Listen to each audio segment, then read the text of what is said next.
muhteşem Ramazan pidesi tarifiyle geldim. Fırından aldığınızdan hiçbir farkı olmayacak. Sizleri çok bekletmeden hemen tarifime geçiyorum. Tarifim için yoğurma kabına 9 bardak un, isterseniz yarı ölçüden de hazırlayabilirsiniz. Ortasını havuz şeklinde açıyorum. 1 tatlı kaşığı kadar toz şeker ekliyorum. Üzerine 1 paket yaş maya. Eğer uzun süre mayalandıracaksanız yarım paket maya da kullanabilirsiniz. Ben acelem olduğu için bu şekilde hazırladım. 1,5 tatlı kaşığı tuzu da unun üzerine gezdirdim. Ortasına 1 bardak kadar ılık su ekleyip bu şekilde 2-3 dakika kadar bekletiyorum.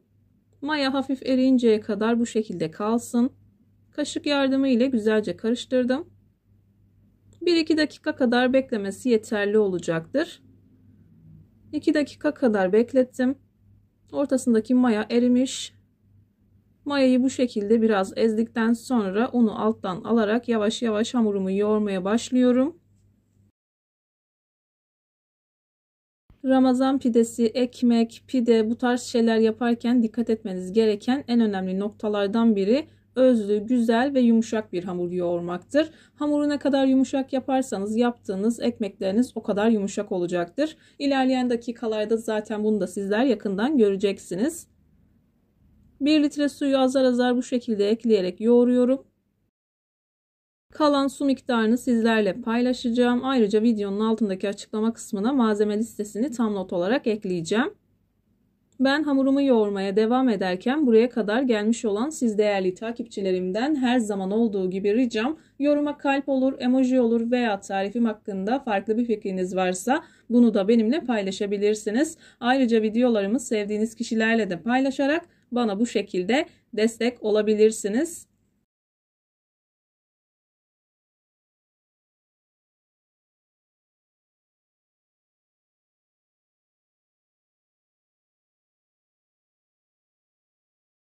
Azar azar su ilave ederek hamuru bu şekilde yoğurdum. Gördüğünüz gibi gayet akışkan kıvamda bir hamur oldu.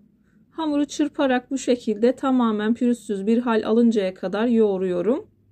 Bu işlemi 4-5 dakika kadar yapmanız yeterli olacaktır. Videoyu bu aşamada çok fazla hızlandırmadım. Zaten hızlı bir şekilde çırpıyorum.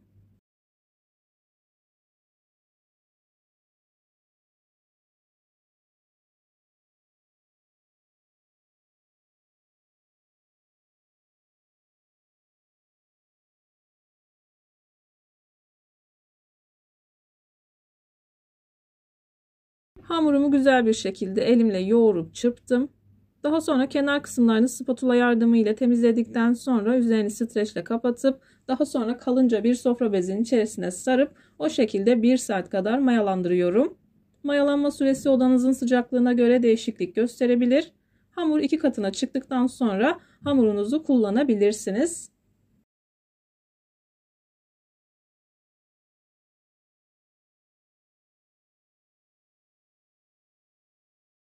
Hamurumu 1 saat kadar mayalandırdım. Gördüğünüz gibi hamurum çok güzel bir şekilde mayalandı. Üzerindeki streçi çıkarttım.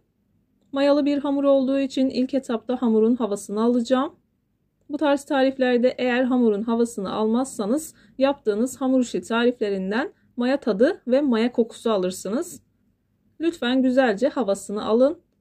Masaya bol un serpiyorum. Bol serpmeye dikkat edin. Havasını aldıktan sonra hamurumu tezgaha alıyorum.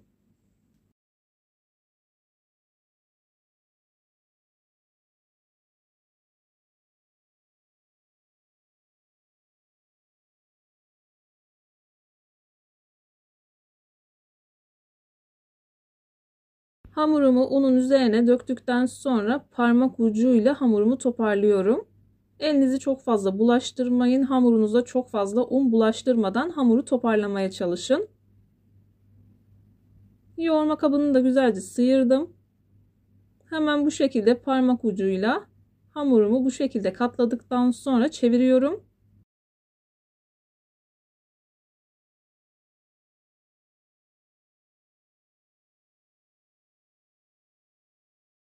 Hamuru çevirdikten sonra ben 4 parçaya böldüm. Dilerseniz 3'e bölerek de yine pidelerinizi hazırlayabilirsiniz. Ben çekim yaptığım için pidelerin daha dışarıdaki pidelere benzemesi için o yüzden 4 tepsiye yaptım. Eğer normal eve yapacaksam ben bu hamurdan 2 tane tepsi büyüklüğünde pide hazırlayıp o şekilde hazırlıyorum. İsterseniz sizler de bu hamurdan 2 tane 3 tane pide hazırlayabilirsiniz. Hamuru çok fazla una bulandırmadan hamurumu bezeler haline getiriyorum. Bu aşamada parmak ucu ile hareket ederseniz hamuru çok fazla una bulaştırmamış olursunuz. Bezeleri hazırladıktan sonra altına galeta unu serdim. Galeta ununun üzerine bırakıyorum. Galeta ununu biraz daha bol kullanmaya dikkat edin. İlk defa deneyenler biraz daha bol kullansın. Ben sürekli olarak yaptığım için hamurumu onun üzerinden rahat bir şekilde alabiliyorum. Ne kadar bol galeta unu serperseniz hamurunuz ne kadar dinlenirse dinlensin masaya yapışmayacaktır.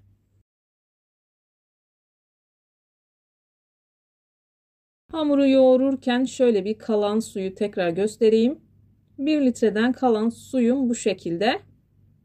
Gördüğünüz gibi yarım bardak kadar su kaldı. Suyun ılık olması mayanızı daha da aktifleştirecektir. Soğuk su kullanmamaya dikkat edin. Hamuru bu şekilde bekletiyorum. Bir yandan da İzmir köfte yaptım. Bir sonraki videomdan onu da izleyebilirsiniz. Bir tanesini sadece yumurta sarısıyla hazırlayacağım. Diğerleri için bulamaç hazırlıyorum. Bulamaç için 1 adet yumurta sarısı, 1 yemek kaşığı un, yarım çay bardağı kadar suyu güzelce çırpıyorum. Daha sonra pidelerimin üzerine kullanacağım. İsterseniz orijinal bulamaç da hazırlayabilirsiniz. Orijinal bulamaç için yarım bardak kadar un, yarım bardak kadar suyu güzelce çırpın. Daha sonra üzerine yarım bardak kadar kaynar su ekleyip hızlı hızlı çırptığınız zaman o unun rengi biraz sarıya dönüyor. Normalde fırıncılar o şekilde hazırlar. Ben ev ortamında bu şekilde hazırlıyorum. Bir tanesine yumurta sarısını sürüyorum.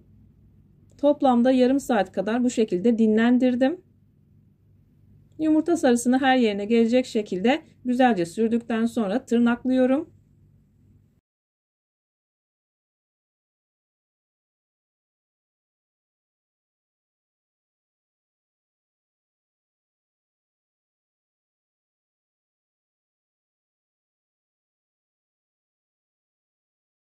Pidelerin bu şekilde küçük durduğuna bakmayın. Tepsiye aldığım zaman pideleri biraz daha büyüteceğim. Yoksa çok kalın olur. Diğer pidelerimin üzerine de hazırlamış olduğum bulamaçı sürüp tırnaklıyorum.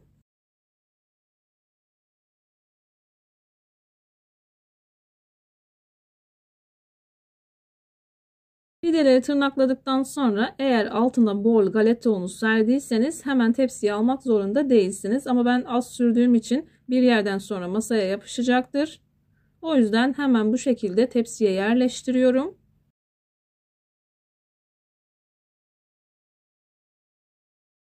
İsterseniz bezeledikten sonra bu şekilde tepsinin altını galeta unu serdikten sonra bezenizi koyup yerleştirin. Tırnakladıktan sonra tepsi mayası yapıp o şekilde de pişirebilirsiniz. 15 dakika kadar tepsi mayası yaptıktan sonra önceden ısıtmış olduğum 230 derecelik fırında pidelerimi pişirdim. Pidelerimi fırından aldım. Gerçekten çok güzel oldular. Gördüğünüz gibi pamuk gibi olmuşlar. Şu anda çok sıcak. Sizler pidenin güzelliğini izlerken ben de sizlere veda edeyim. Videonun sonuna gelmek üzereyim. Videomu beğendiyseniz beğenmeyi, kanalıma abone değilseniz kanalıma abone olmayı, bildirim zilini açmayı lütfen unutmayın. Kendinize ve sevdiklerinize çok iyi bakın. Başka bir tarifte görüşmek üzere. Hoşça kalın. Allah'a emanet olun.